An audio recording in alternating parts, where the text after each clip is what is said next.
주님 감사합니다. 이 모든 말씀 우리 구주 예수 그리스도의 이름으로 기도합니다. 아멘. 오늘 함께 봉독할 말씀은 사무엘하 7장 1절부터 17절입니다.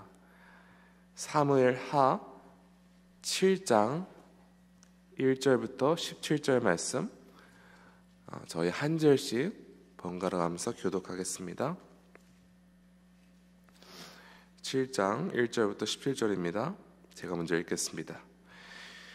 여호와께서 주위의 모든 원수를 무찌르사 왕으로 궁에 평안히 살게 하신 때에 왕이 선지자 나단에게 이르되 볼지어다 나는 백향목 궁에 살거늘 하나님의 궤는 휘장 가운데에 있도다. 나단이 왕께 아뢰되 여호와께서 왕과 함께 계시니 마음에 있는 모든 것을 행하소서 하니라. 그 밤에 여호와의 말씀이 나단에게 임하여 이르시되 가서 내 종 다윗에게 말하기를 여호와께서 이와 같이 말씀하시되 내가 나를 위하여 내가 살 집을 건축하겠느냐. 내가 이스라엘 자손을 애굽에서 인도하여 내던 날부터 오늘까지 집에 살지 아니하고 장막과 성막 안에서 다녔나니 이스라엘 자손과 더불어 다니는 모든 곳에서 내가 내 백성 이스라엘을 먹이려고 명령한 이스라엘 어느 지파들 가운데 하나에게 내가 말하기를 너희가 어찌하여 나를 위하여 백향목집을 건축하지 아니하였느냐고 말하였느냐. 그러므로 이제 내 종 다윗에게 이와 같이 말하라.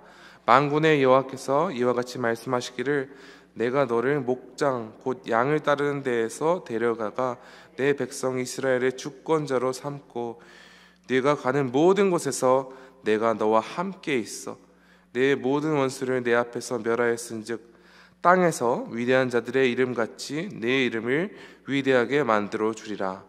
내가 또 백성 이스라엘을 위하여 한 곳을 정하여 그를 심고 그를 거주하게 하고 다시 옮기지 못하게 하며 악한 종류로 전과 같이 그들을 해하지 못하게 하여 전에 내가 사사에게 명령하여 내 백성 이스라엘을 다스리던 때와 같지 아니하게 하고 너를 모든 원수에게서 벗어나 편히 쉬게 하리라. 여호와가 또 네게 이르노니 여호와가 너를 위하여 집을 짓고 내 수원이 차서 내 조상들과 함께 누울 때에 내가 내 몸에서 내 씨를 내 뒤에 세워 그의 나라를 견고하게 하리라. 그는 내 이름을 위하여 집을 건축할 것이요 나는 그의 나라 왕위를 영원히 견고하게 하리라. 나는 그에게 아버지가 되고 그는 내게 아들이 되리니 그가 만일 죄를 범하면 내가 사람의 매와 인생의 채찍으로 징계하려니와 내가 내 앞에서 물러나게 한 사울에게서 내 은총을 빼앗은 것처럼 그에게서 빼앗지는 아니하리라. 내 집과 내 나라가 내 앞에서 영원히 보존되고 내 왕위가 영원히 견고하리라 하셨다 하라. 함께 읽겠습니다.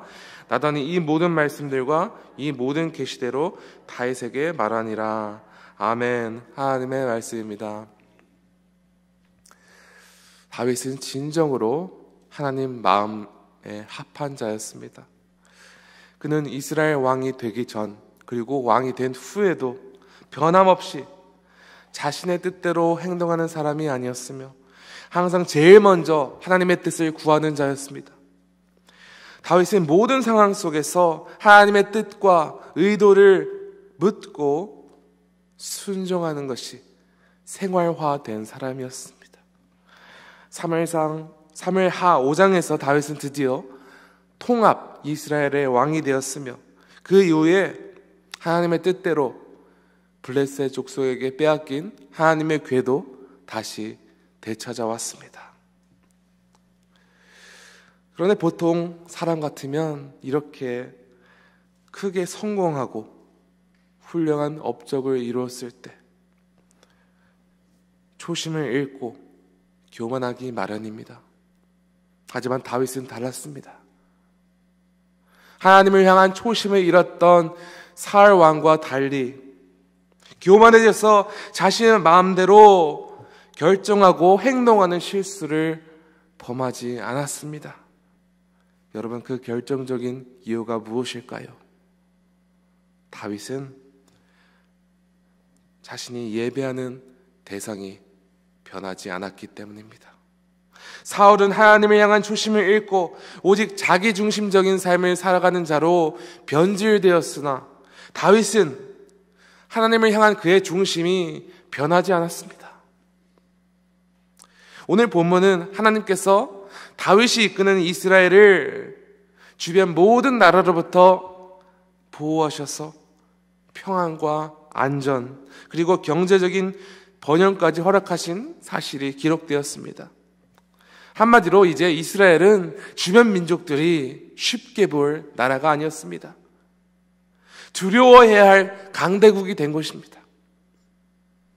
다윗은 이런 강대국을 이끄는 왕으로서 충분히 떵떵거리며 왕궁에서 아주 편안히 이 상황을 즐기며 살아갈 수 있었습니다. 하지만 다윗은 나라가 안정적이고 모든 것이 평탄해 보일 때 그냥 앉아서 마냥 이 성공을 즐기는 사람이 아니었습니다. 나라가 안정적이든 그렇지 않던 다윗은 범사에 하나님께 기도를 드리며 찬양을 드리며 하나님께 예배하는 자였습니다. 여러분, 범사에 하나님께 예배하는 자의 특징은 항상 영적으로 깨어있다는 것입니다.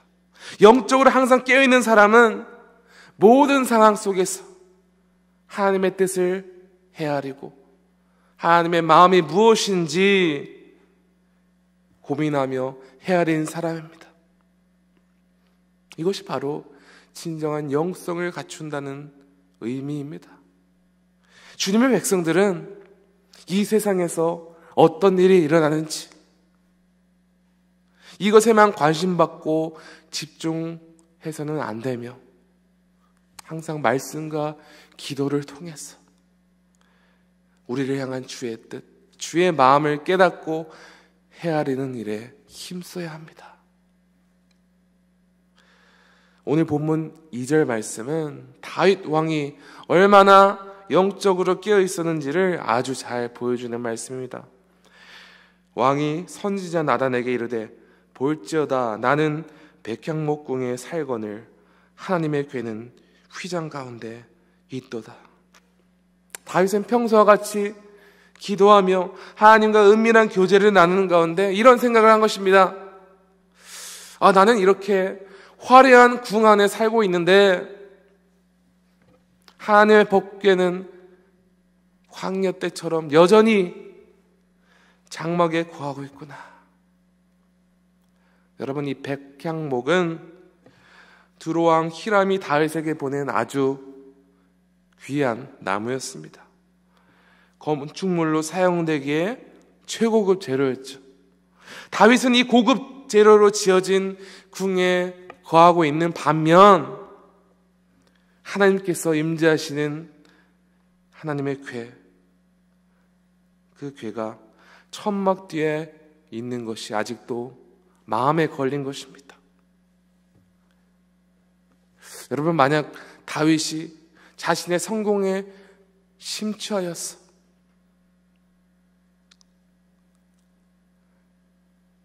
그 상황을 즐기고 있는 사람이었다면 이것을 깨닫는 것이 가능했을까요? 다윗은 나라가 평안하고 안정적일 때도 하나님을 진정으로 경외하며 하나님의 뜻이 무엇인지를 알고자 기도하며 갈망하는 자였습니다. 그래야 이렇게 거룩한 부담감을 가질 수 있던 것입니다. 이것이 바로 다윗이 하나님의 마음에 합한 자라는 결정적인 근거입니다.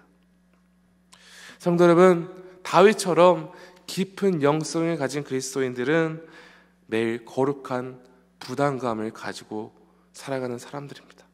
여러분, 거룩한 부담감이란 성도가 매일 하나님의 말씀을 묵상하고 그 말씀을 음미함으로써 말씀의 감동을 받는 것에 멈추는 것이 아니라 그 말씀을 깨달았을 때 그 거룩한 뜻에 순종하지 않으면 견디지 못할 만큼의 그 부담감이 생겼다는 것입니다. 여러분, 성경에 기록된 하나님의 사람들이나 또한 기독교 역사에 있어서 하나님 나라를 위해 헌신한 일꾼들은 모두 이 거룩한 부담감을 가지고 살아갔습니다. 이것이 꼭 기독교 역사에 한 획을 그은 것, 거대한 것만이 아니라 사소한 것, 매일 매 순간 하나님이 나에게 말씀하신 것에 순종하며 나아갈 때 하나님께서는 주의 백성을 통해 일하신다는 것입니다. 제가 예전에 캐나다 출신 선교사인 윌리엄 맥켄지 그 선교사의 삶에 대한 뮤지컬을 본 적이 있습니다. 이 윌리엄 맥켄지 선교사는 대학 시절에 그 조선 땅에 대한 책을 읽는 중에 이 조선 땅에 대한 선교를 꿈꾸게 된 선교사였습니다. 그는 아주 강력한 하나님의 마음, 거룩한 부담감이 생기게 되었어. 어떻게 해서든 그 조선 땅에 가지 않으면 마음이 편치 않게 된 것입니다. 그는 캐나다 장로회에 파송 신청을 했으나 거절당했습니다. 그 당시에 조선이라는 땅은 사람들이 알지 못하는 땅이었으며 모든 것이 확실치 않은 상황에서 그가 속한 장로회는 이것을 거절한 것이죠. 하지만 그는 포기하지 않았습니다. 그는 조선 선교를 꿈꾸며 헬리팍스라는 도시에서 의학을 공부하면서 이제는 후원 선교사가 아닌 독립 선교사로 친구들에게 후원금을 받고 독립 선교사로 조선 땅을 밟게 됩니다. 여러분, 그런데 당시에 외국인이 그 한국 땅, 조선 땅에서 살아간다는 게 쉬운 일이었을까요? 아니죠. 지금은 한국에 외국인이 참 많다고 하는데 그때는 모든 것이 낯설고 지금처럼 인터넷으로 정보를 구할 수도 있는 것도 아니고요. 정말 모든 것이 열악한 상황 속에서 음식과 그 환경과 모든 것을 저항하는 것이 쉽지 않았습니다. 하지만 그럼에도 이 맥켄지 선교사님께서는 한국 사람들처럼 똑같이 초가집에 살면서 똑같은 음식을 먹으면서 아주 겸손히 복음을 전하는 그 사역 방식을 택하게 됩니다. 여러분, 그런데 이 맥켄지 선교사님께서 한국에 도착한 지 2년이라는 짧은 시간 안에 병에 걸리셔서 그 땅에서 순교하시게 됩니다. 어떻게 보면 이제 막 사역의 꽃을 피우려는 그 시점에 젊은 나이에 순교하게 된 것이죠. 세상적인 시점에서는 참으로 안타까운 상황입니다. 이 젊은 나이에 아무것도 하지 못하고 목숨을 잃게 된 안타까운 상황이지만 그런데 놀라운 일이 일어났죠. 그 짧은 시간 한국을 위해서 헌신한 이 맥켄지 선교사님의 삶이 그 주변 주민들과 성도들의 마음을 감동시켰고, 그리하 하여서 우리나라 최초 개신교회인 소래교회가 자력으로 설립되게 되었습니다. 그리고 이 소식을 들은 캐나다 장로회는 또 그 거룩한 부담감을 가지고 조선 선교를 위한 헌금을 모집하고 선교사들을 많이 보냈습니다. 이로 인하여 복음이 없던 땅에 하나님께서 역사하시는 계기가 되었던 것이죠. 한 평범한 사람이 묵상하는 가운데 거룩한 부담감을 가지고 그 말씀에 순종하여 조선 땅을 밟았을 때 복음이 없던 땅에 복음이 심겨지고 이제는 복음을 들고 다른 나라로 가는 우리나라가 된 것입니다. 하나님 마음에 합한 자란 매일 주님의 말씀을 묵상하며 그분의 뜻에 귀 기울이며 하나님의 마음을 우리 가슴속 깊이 품는 사람입니다. 12절과 13절을 제가 읽어보겠습니다. 내 수완이 차서 내 조상들과 함께 누울 때에 내가 내 몸에서 날 내 씨를 내 뒤에 세워 그의 나라를 견고하게 하리라. 그는 내 이름을 위하여 집을 건축할 것이요 나는 그의 나라 왕위를 영원히 견고하리라 하리라. 여러분, 이 말씀에서 다윗의 몸에서 날 씨 그 뒤에 세워질 자를 누구를 의미하는 것입니까? 물론 솔로몬도 이 성전을 짓고 그 성전을 짓는 작업을 감당했지만 하나님의 이름을 위하여 영원한 집을 세울 자, 바로 예수님이시죠. 하나님을 위하여 영원한 집을 건축할 자는 예수님을 의미하는 것입니다. 하나님께서는 예수님의 희생으로 말미암아 하나님께서 우리 같은 죄인에게 다가오셨어. 그리스도인 가운데 거하실 수 있는 하나님의 집, 그리스도인 마음 안에 그 교회를 건축하신 것입니다. 우리가 지금 이렇게 교회 건물에서 예배하고 있지만 교회는 예수님을 구주로 영접한 성도를 의미하는 것입니다. 하나님께서 거하실 특별한 처소를 만들고자 다윗에게 그의 후손을 통하여 더욱 완벽하고 영원한 하나님의 집을 지으실 것을 약속하신 것입니다. 그리고 그 약속은 다윗의 후손인 예수님으로 말미암아 성취되었음을 믿으십니까? 예수님께서 지금 이 순간 우리 마음 안에 살아계셔서 역사하시고 우리와 교제하시고 우리에게 세밀한 음성으로 매 순간 말씀하고 계심을 믿습니까? 사랑하는 성도 여러분, 오늘 다윗과 같이 매일 매 순간 하나님의 뜻과 의도를 마음속 깊이 묵상하심으로써 매일 우리 가운데 주시는 하나님의 거룩한 사명과 비전, 주께서 말씀하시는 아주 작은 것이라도 순종하며 나아가는 지구촌 가족 되기를 간절히 축원합니다. 시간 함께 기도하겠습니다. 하나님 아버지, 감사합니다. 주님, 오늘 본문의 다윗처럼 그 어떤 순간에도 이 세상에 보이는 것에 만족하며 교만해지며 초심을 잃는 것이 아니라 항상 주님께 나아가 우리 마음에 살아계시며 역사하시는 예수님과 친밀히 교제를 하며 말씀과 기도로 주와 교제하며 주의 뜻을 헤아리며 주께서 우리에게 주시는 말씀을 가지고 순종하며 살아가는 백성 되게 하여 주시옵소서. 주님, 오직 주님과의 친밀한 교제만이 우리가 하나님의 백성으로서 존재하는 유일한 이유임을 믿습니다. 주님, 오늘도 각자 우리가 속한 그 자리에서 주의 말씀을 사모하며 우리 안에 계신 주님과 동행하며 주의 뜻에 순종하며 나아가는 거룩한 백성 되게 하여 주시옵소서. 그리하여 이 워싱턴 지역에 있는 주님의 백성들을 통하여 하나님의 뜻을 이루시옵고 또한 이 지구촌 교회를 통하여서